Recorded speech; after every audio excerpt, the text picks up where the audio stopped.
Hello everyone, my name is Kamya and I'm a student nurse from Western Sydney University. In this video, I'm going to consider one of the most serious heart diseases, that is heart failure. As we all know, heart failure is a major public health challenge, and according to National Heart Foundation of Australia, around 480,000 people in Australia are recorded with the heart failure. And it is estimated that the prevalence of heart failure is around 1.5 to 2%. In this presentation, my focus will be on the clinical manifestations of heart failure and pathogenesis causing the clinical manifestations. To discuss these, I'll be basing my presentation on the case study of Mrs. Brown, who's diagnosed with acute exacerbation of chronic heart failure. Before moving on to clinical manifestations, let me tell you what heart failure is. So heart failure is a condition in which heart is unable to maintain adequate cardiac output to meet the tissue demands of metabolizing organs of the body. And heart failure can normally arise from structural and functional impairment of the heart. Let's discuss Mrs. Brown's clinical manifestations. Firstly, we are going to investigate about the auscultation of lungs. So a patient with heart failure normally has decreased stroke volume, which therefore reduces the cardiac output. The body thus tries to maintain cardiac output back to normal using several compensatory mechanisms.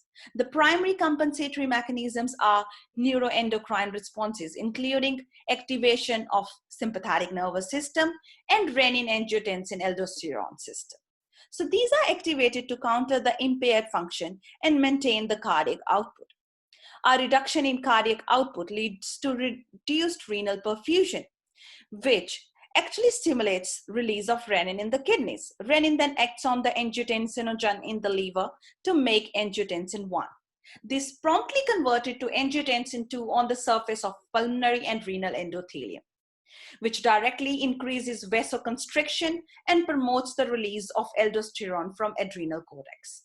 So aldosterone stimulates water and sodium reabsorption in renal tubules, which promotes water retention. So activation of RAS leads to increased circulating blood volume, which will increase preload with the aim to cause a stretch in the myocardium and increase the stroke volume to improve cardiac output, which is known as Frank-Starling mechanisms. But as preload continues to increase, it causes a stretching of the myocardium, which ultimately results in dysfunction of the ventricles, tissues, and reduced contractility. Eventually, this curve of Frank-Starling becomes flat and even downwards as the heart muscles decompensates and compensatory mechanism is exhausted.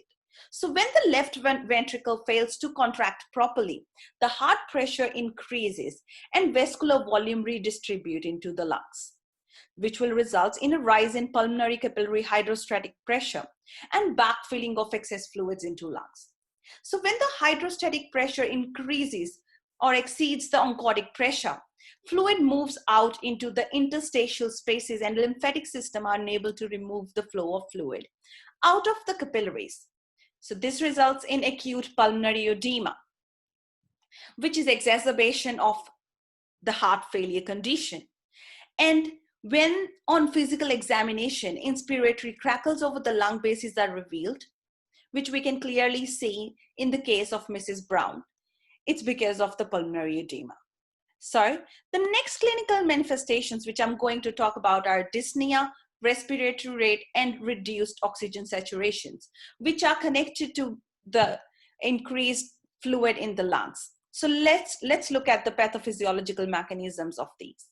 So due to the ineffective forward flow, as mentioned, from the left ventricle, there is backfill of pressure in the lungs, which ultimately leads to rise in pulmonary venous pressure and extravasation of fluid into interstitial space and lung alveoli. A swollen alveolar capillary membrane reduces gas exchange, and the chemoreceptors in the carotid bodies and medulla will supply information regarding alteration in blood gas levels, which will stimulate vasomotor regulator in medulla.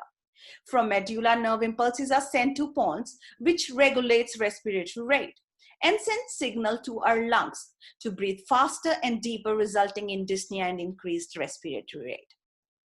So this additional fluid in the alveolar spaces slows diffusion of oxygen and carbon dioxide. It results in insufficiency of the total volume, quantity of oxygen in the blood perfusing tissues, leads to hypoxia. Now moving further, now let's look at the other signs and symptoms experienced by Mrs. Brown, which are tachycardia, increased blood pressure, and atrial fibrillation. In order to maintain the cardiac output in the face of decreased myocardial contractile function, the baroreceptor reflex supports the blood pressure changes and heart rate changes. The baroreceptors situated in the walls of aortic arc and carotid arteries are stimulated by the amount of stretch in the blood vessel wall due to the reduced blood pressure. So this triggers vasomotor center to activate the sympathetic nervous system and results in release of catecholamides, and which releases norepinephrine and epinephrine, which enhances the heart rate and contractility and afterload via peripheral vasoconstriction. And this increases the blood pressure and heart rate. The RAS system also plays an important role in blood pressure by moderating the vascular tone and influencing the sodium and water retention, as we have mentioned that above, by the kidneys to increase blood volume. Now, atrial fibrillation is a fast heart rate triggered by irregular electrical impulses in the upper chamber of the heart. In chronic heart failure, the activation of RAS system and neurohormonal responses triggers inadequate physiological changes, which include raised filling pressures and afterload. These changes result in raised left atrial stretch and fibrosis, leading to the progress of conduction abnormalities.